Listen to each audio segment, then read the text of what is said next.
Sir ಅದನ್ನು food safety ಅವ್ರು ಬರಲಿ ಟೆಸ್ಟ್ ಮಾಡಿ ಬಿಡ್ಬೇಕಾದ್ರೆ ಅಲ್ಲಿವರೆಗೆ ಬಿಡ್ಲಿಕ್ಕೆ ಹೋಗಬೇಡ. ಮತ್ತು ಅಲ್ಲಿ ಹೆಂಗೆ ಸರ್ ಅದು ಬೆಂಗಳೂರಿಗೆ ಹೆಂಗೆ ಸೇಲ್ ಮಾಡ್ತಿದ್ದಾರೆ ನಮಗೆಲ್ಲ ಮುಖಾಂತರ ಬಂದಿದೆ ಅಲ್ಲ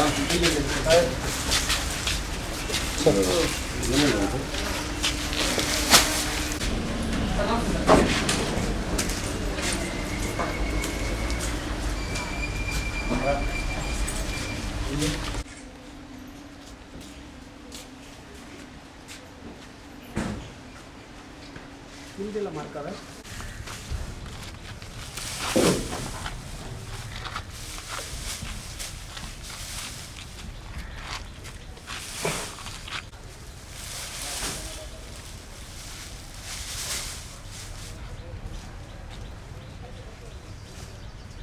ಭಾರತೀಯ ಮಾರುಕಟ್ಟೆಯಲ್ಲಿ ನಿಷೇಧವಿರುವಂಥ ಚೀನಾ ಬೆಳ್ಳುಳ್ಳಿ ಈಗ ಕಳ್ಳದಾರಿಯ ಮೂಲಕ ಉಡುಪಿಗೆ ಬಂದಿದೆ ಎಂಬ ಆರೋಪ ಕೂಡ ಕೇಳಿ ಬಂದಿರುವಂಥದ್ದು. ನಾವೀಗ ಉಡುಪಿ ನಗರದ ಹೊರವಲಯದಲ್ಲಿರುವಂಥ ಆದುಡ್ಪಿಯ APMC ಮಾರುಕಟ್ಟೆಯಲ್ಲಿದ್ದೇವೆ. ನಾವು ಚಿತ್ರಣವನ್ನು ಗಮನಿಸ್ತಾ ಹೋಗ್ಬೋದು.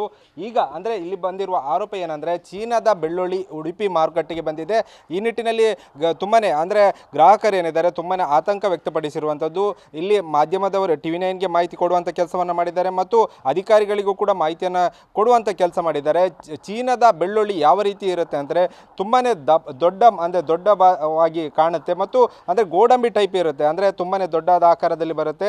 ಅಂದರೆ ನಾರ್ಮಲ್ ಆಗಿ ದೇಸಿ ಬೆಳ್ಳುಳ್ಳಿ ಏನಿದೆ ಅದು ತುಂಬಾ ಚಿಕ್ಕ ಆಕಾರದಲ್ಲಿ ಬರುತ್ತೆ ಮತ್ತು ಮಾರುಕಟ್ಟೆಯಲ್ಲಿ ಅತಿ ಹೆಚ್ಚು ಬೆಲೆ ಇರುತ್ತೆ. ಆದರೆ ಈ ಒಂದು ಚೀನಾ ಬೆಳ್ಳುಳ್ಳಿ ಏನಿದೆ ಅದು ತುಂಬಾ ಕಡಿಮೆ ಬೆಲೆಯಲ್ಲಿ ಸಿಗ್ತದೆ. ಅಂದರೆ ಒಂದು ಗ್ರಾಮಿಗೆ 40ರಿಂದ 50 ರೂಪಾಯಿ ಒಳಗೆ ಸಿಗುತ್ತೆ. ಅಂದರೆ ಕೆಜಿಗೆ 280-300 ಒಳಗೆ ಸಿಗುತ್ತೆ. ಆದರೆ ದೇಸಿ ಬೆಳ್ಳುಳ್ಳಿಗೆ 450-500 ರೂಪಾಯಿ ತನಕ ಇರುತ್ತೆ. ಆ ಹಿನ್ನೆಲೆಯಲ್ಲಿ ಈಗ ಉಡುಪಿ ನಗರಸಭೆಯ ಕಮಿಷನರ್ ಕೂಡ ಇಲ್ಲಿ ಒಂದು ಸ್ಥಳಕ್ಕೆ ಭೇಟಿ ಕೊಟ್ಟು ಪರಿಶೀಲನೆ ಮಾಡುವಂಥ ಕೆಲಸ ಮಾಡಿದ್ದಾರೆ. ಈಗ ಸದ್ಯ ಅವರನ್ನು ಮಾತನಾಡಿಸೋ ಹೋಗುವ. ಸದ್ಯ ಸರ್, ಈಗ ಉಡುಪಿ ಮಾರುಕಟ್ಟೆಗೆ ಚೀನಾ ಬೆಳ್ಳುಳ್ಳಿ ಬಂದಿದೆ ಎಂಬ ಆರೋಪ ಕೇಳಿ ಬಂದಿರುವಂಥದ್ದು. ಏನು ಸರ್, ನೀವೇನಾದರೂ ಪರಿಶೀಲನೆ ಮಾಡಿದ್ರಾ? ಏನು ಮುಂದೆ ಕ್ರಮ ಏನು ಅಂತ? ಇಲ್ಲ, ಈಗಾಗಲೇ ಮಾಧ್ಯಮದವರು ಮತ್ತು ಸಾರ್ವಜನಿಕರು ನಮಗೆ ತಿಳುವಳಿಕೆ ಕೊಟ್ಟಿದ್ದಾರೆ. ಈ ಸ್ಥಳಕ್ಕೆ ಬಂದಾಗ ಗೊತ್ತಾಯಿತು ಇದು ಚೀನಾದು ಎಂಬುದಾಗಿ.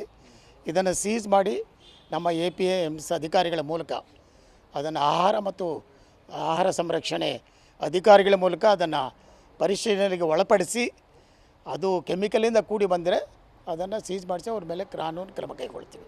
ಅಂದರೆ ಚೀನಾ ಬೆಳ್ಳುಳ್ಳಿ ಅಂದರೆ ತುಂಬಾ ದೊಡ್ಡ ಆಕಾರದಲ್ಲಿ ಬರುತ್ತೆ ಅಂತ. ಇದು ಕೂಡ ನೋಡುವಾಗ ತುಂಬಾ ದೊಡ್ಡ ಆಕಾರದಲ್ಲಿ ಇರುವಂಥದ್ದು. ಅಂದರೆ ಹೇಗೆ ನೀವು ಗಮನಿಸ್ಬೋದಾ? ನಿಮಗೆ ಸ್ಪಷ್ಟವಾಗಿ ಗೋಚರಿಸ್ತಿದೆಯಾ? ಅಲ್ಲ, ಖಂಡಿತವಾಗಿ ನೋಡುವಾಗ ನಮ್ಮ ದೇಶೀಯ ಬೆಳ್ಳುಳ್ಳಿಗೂ ಇದಕ್ಕೂ ತುಂಬ ವ್ಯತ್ಯಾಸ ಕಾಣ್ತಾ ಇದೆ. ಇದು ಸೈಜಲ್ಲಿ ಗಾತ್ರದಲ್ಲಿ ಅದು ತುಂಬ ದಪ್ಪ ಇದೆ. ನಮ್ಮ ದೇಶೀಯದು ಸ್ವಲ್ಪ ಸಪೂರ ಇದೆ. ಖಂಡಿತವಾಗಿಯೂ ಇದನ್ನು ಎಣಿಸ್ಬೋದು. ಖಂಡಿತವಾಗಿಯೂ ಚೀನಾದು ಎಂಬುದಾಗಿ ಹೇಳ್ಬೋದು. ಯಾಕಂದರೆ ಅದು ಗಾತ್ರದಲ್ಲಿ ತುಂಬ ದಪ್ಪ ಇರೋದ್ರಿಂದ ಅದು ಮತ್ತು ಬೆಳೆಯಲ್ಲಿ ಸಹ ಕಡಿಮೆ ಇದೆ ಎಂಬುದಾಗಿ ಈಗಾಗಲೇ ಅವರ ಮೂಲಕ ನಾವು ಕೇಳಿದ್ದೀವಿ. ಖಂಡಿತವಾಗಿ ಇಂಥದ್ದು ಇನ್ನು ಮೇಲೆ ಬರೆದಿದ್ದಾಗ ಮಾರುಕಟ್ಟೆ ಬರೆದಿದ್ದಾಗೆ APMC ಅಧಿಕಾರಿಗಳು ಮತ್ತು ನಮ್ಮ ಆರೋಗ್ಯ ಅಧಿಕಾರಿಗಳು ಇದನ್ನು ಪರಿಶೀಲನೆ ಮಾಡಿ ಕ್ರಮ ಕೈಗೊಳ್ಳುತ್ತೀವಿ ಖಂಡಿತವಾಗಿ. ಮತ್ತೊಂದು ಕಡೆಯಲ್ಲಿ ಅಲಹಾಬಾದ್ನ ಕೋರ್ಟ್ನಲ್ಲಿ ಇದರ ವಿಚಾರಣೆ ಕೂಡ ನಡೆತಿರುವಂಥದ್ದು. ನಿನ್ನೆ ಶಿವಮೊಗ್ಗದಲ್ಲಿ ಕೂಡ ದಾಳಿ ಮಾಡಿ ಸಾಕಷ್ಟು ಚೀನಾ ಬೆಳ್ಳುಳ್ಳಿಯನ್ನು ವಶಕ್ಕೆ ಪಡೆದುಕೊಂಡಿರುವಂಥದ್ದು. ನೀವೇನು ಕ್ರಮ ಕೈಗೊಳ್ತೀರಾ ಅಂತ ಹೇಳಿ? ಈಗಾಗಲೇ ಇದನ್ನು ವಶಕ್ಕೆ ಪಡೆದುಕೊಳ್ಳಿಕ್ಕೆ ನಿರ್ದೇಶನ ಕೊಟ್ಟಿದ್ವಿ ಮತ್ತು ಆಹಾರ ಮತ್ತು ಸಂರಕ್ಷಣಾ ಅಧಿಕಾರಿಗಳ ಮೂಲಕ ಅದು ಪರಿಶೀಲನೆಗೆ ಒಳಪಡಿಸ್ತೀವಿ ಖಂಡಿತವಾಗಿ. ನಂತರ ಅದು ಕೆಮಿಕಲಿಂದ ಚೀನಾದು ಎಂಬುದಾಗಿ ಕಂಡು ಬಂದರೆ ಅವರ ಮೇಲೆ ಕ್ರಮ ಕೈಗೊಳ್ತೀವಿ. ಮತ್ತು ಇಂಥದ್ದು ಈ ಮಾರುಕಟ್ಟೆಗಾಗಲಿ ನಮ್ಮ ಉಡುಪಿ ಪ್ರದೇಶದಲ್ಲಿ ಎಲ್ಲೂ ಮಾರುಕಟ್ಟೆಗೆ ಬರೆದಿದ್ದಾಗೆ ನಾವು ಖಂಡಿತ ಕ್ರಮ ಕೈಗೊಳ್ತೀವಿ.